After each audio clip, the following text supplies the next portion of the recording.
அசராத இந்திய மக்கள், ஆடிப்போன உலக நாடுகள், தங்கம் விலை உயர்ந்தும் எதுவும் மாறவில்லை. இந்தியர்கள் தங்கம் மீது கொண்டிருக்கும் காதல் எந்த அளவுக்கு தெரியுமா? தங்கம் விலை வரலாறு காணாத உச்சத்தை தொட்டாலும் இந்தியர்கள் வாங்குவதை நிறுத்தவே மாட்டாங்க.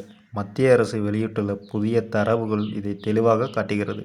25-26 நிதியாண்டில் ஏப்ரல் முதல் பிப்ரவரி வரை மட்டுமே இந்தியாவின் தங்க இறக்குமதி 28.73% வரை அதிகரித்து $69 பில்லியன் கடந்துள்ளது.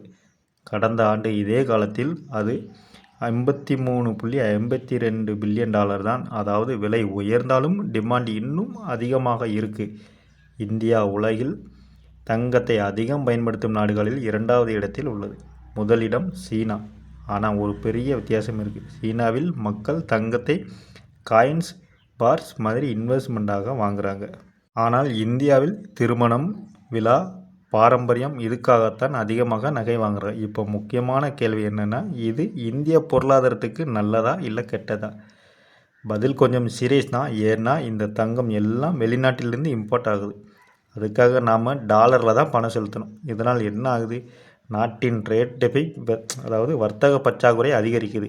2025-2026 முதல் 11 மாதங்களில் இந்தியாவின் ட்ரேட் டெபிசிட் $310.60 பில்லியன் உயர்ந்துள்ளது. கடந்த ஆண்டு அது $261.80 பில்லியன் தான். இதோட எஃபெக்ட் இன்னும் டேஞ்சரஸ். கரண்ட் அக்கவுண்ட் டெபிசிட் கூட அதிகரிக்க வாய்ப்பு இருக்குது. ஃபாரின் எக்ஸ்சேஞ்ச் ரிசர்வ் குறையலாம். ரூபாய் மதிப்பு பாதிக்கப்படும். தங்கம் மட்டுமில்லை, வெள்ளி இறக்குமதியும் அதிர்ச்சியாக உயர்ந்திருக்கிறது. வெள்ளி இறக்குமதி 142.87% அதிகரித்து $11.43 பில்லியன்.